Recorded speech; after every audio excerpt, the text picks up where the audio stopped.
mana? Ya, anak sebelah bang. Maksud dan tujuannya apa? Saya cuma nganterin dia aja bang. Lu jangan sembarangan anak sini ya. Iya, jadi wah kebetulan ada Ustadz Jamal. Ustadz, kita tolong sini Pak Ustadz. Assalamualaikum. Waalaikumsalam. Pak Ustadz, Ya, ada apa ini? ini Pak Ustadz, kita lagi nongkrong di sini tadi nih, ya kan sama teman-teman. Kita ngelihat nih anak muda ini sering antar anak Pak Sugi gitu. Oh, begitu persoalannya. Iya. Ya, Pak Suginya mana Pak Suginya nih? Belum keluar. Belum Pak. Oh ya, sebaiknya panggil dulu nih Pak Sugi nih. Ya udah, kalau begitu panggil bapaknya dulu deh. Mana bapaknya? Ya panggil aja Pak, Pak Suginya. Biar clear nih. Ya, ayo.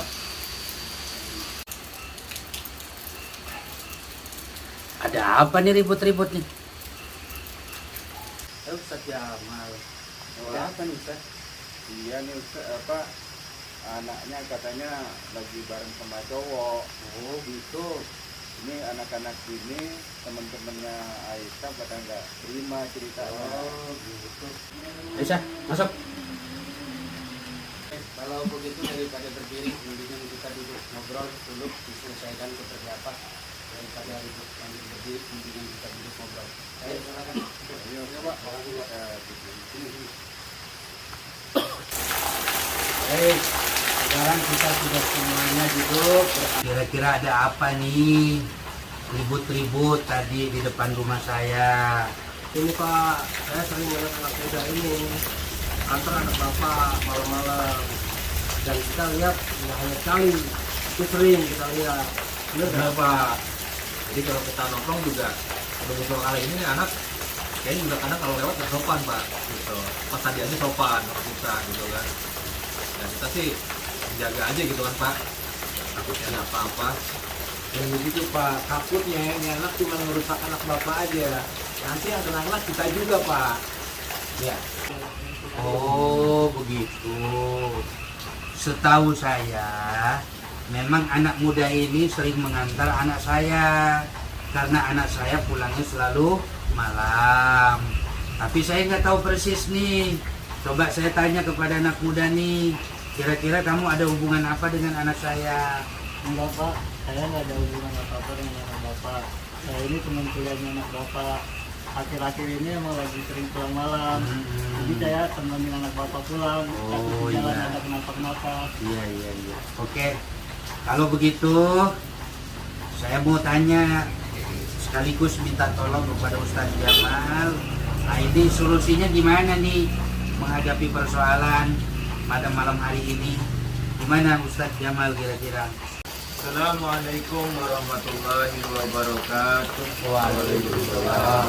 Alhamdulillah, kita bersyukur kepada Allah Subhanahu wa taala dan berselawat kepada Rasulullah. Allahumma shalli ala Muhammad wa ala ali sayyidina Muhammad.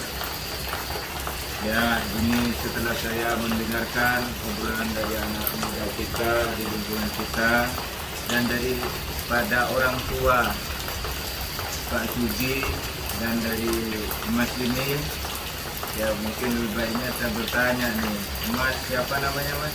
Saya besok pak. Oh Mas Kaisar, bener tuh tadi ada antar mengantar begitu, tidak ada tujuan yang lain. Sebenarnya sih saya ada rasa suka sama Nisa pak. Nah ini betul-betul curahan dari hati nih. Kalau memang begitu, Rasulullah mengajarkan kepada kita sebagai umat Islam, apabila ada dua jenis manusia, jenis insan yang berhalwat berduaan, bisa dipastikan yang ketiga itu temannya setan. Itu yang dikhawatirkan. Dan Allah juga sudah mengingatkan tuh dalam Al-Quranul Karim, dalam surat Al-Isra ayat 32. Wala taqrabuz zina innahu kana fahishatan wa sa'a sabila. Jangan dekati zina itu, karena zina itu perbuatan keji dan itu jalan yang buruk Jadi tidak dikehendaki oleh Allah. Jadi Allah sangat mewanti-wanti itu terhadap kita sebagai hamba Allah, jangan sampai mendekati, apalagi berzina gitu ya. Mendekati aja sudah dilarang oleh Allah Subhanahu wa taala. Tadi yang dilakukan oleh Mas Kesa itu mendekati. Nah, jadi mendekati itu awalnya dengan mata, ya kan? Dengan tangan, mungkin pandangan pertama, terus begitu megang-megang, itu yang tidak dikehendaki. Sampai orang itu melamun terus ya, sehingga kita lalai, pikirannya sedia-sedia terus. Itu tidak boleh juga. Itu dianggap kalau mata itu zina mata, kalau tangan ya zina tangan, kalau hati ya zina hati. Dan itu juga harus diperhatikan oleh kita. Mungkin Bapak Sugi ya punya anak gadis, jangan sampai kecolongan karena banyak kasus. Ya alhamdulillah adik-adik kita remaja ini memiliki tanggung jawab moral terhadap lingkungannya. Bukan tidak boleh, Islam itu juga mengajarkan boleh berkenalan dengan lawan jenisnya. Ta'aruf dalam agama kita itu. Tapi berkenalan dilarang berduaan. Harus ada pihak ketiga temannya, tapi temannya bukan setan. Kalau berdua dipastikan temannya setan. Pihak ketiga itu tentunya dari pihak keluarganya atau saudaranya. Dan perlu juga diingatkan, seseorang melakukan itu perbuatan zina itu ada dua faktor. Yang pertama faktor niat, yang kedua itu faktor kesempatan. Dan faktor kesempatan itu bisa jadi lingkungannya itu tidak peduli. Nah alhamdulillah nih anak-anak muda ini peduli lingkungannya.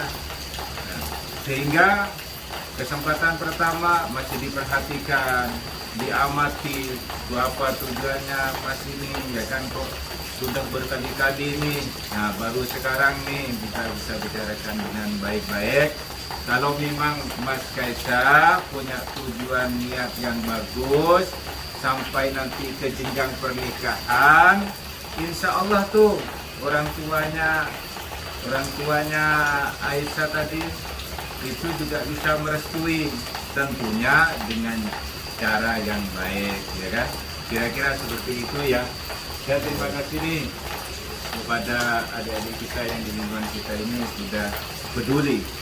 Sebaiknya supaya tidak terjadi ini, sebaiknya antara mas-mas ini yang tadi sudah mencurigai macam-macam, minta maaflah alangkah baiknya, supaya nanti ada semakin kenal kita dengan ini, walaupun tetangga sebelahnya gitu ya, yang bukan di lingkungan kita, ya minta saling memaafi lah.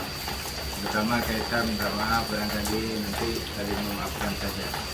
Kira-kira seperti itu, Bapak Sugi. Baik, Ustaz. Baik, silakan. Silakan. Ayo Mas Kaisa nih. Abang ya, kapan Ya, sama-sama. Ya, jangan sampai ada Amin, Bro. Ya, jangan sampai ada dendam, ribut-ribut lagi ya. Ya, tegur sapa lah kalau ketemu di jalan. Ya, Mas Kaisa jangan sampai sendirian mengantarin ya. Ya, alhamdulillah nih bapaknya sudah paham. Dan diingati juga sama bapaknya, jangan sampai kalau punya anak gadis pulangnya malam terus kita nggak jemput, ya kan? Terus ada orang lain yang mengantarkan, itu perlu diwaspadai. Barangkali itu ya Pak ya. Berarti ini sudah saling memaafkan apa yang sudah terjadi tadi. Semoga ini menjadi persahabatan kita semua. Ya, kalau demikian Pak Sugi, terutama Pak Sugi nih, saya mohon maaf pamit nih karena sudah malam ya. Ya, Terima kasih, dan saya ingatkan lagi ini adik-adik kita ini juga saudara kita, dan ini juga saudaranya Mas nih ya. Lain kali jangan sampai terjadi seperti ini. Saya khawatir nih kampung nih kalau banyak perbuatan maksiat dikurangi keberkahan oleh Allah. bisa jadi banyak bencana segala macam. Ya barangkali begitu ya. Ini sudah malam nih. Pamit dulu. Ya monggo. Oke, bareng Bang.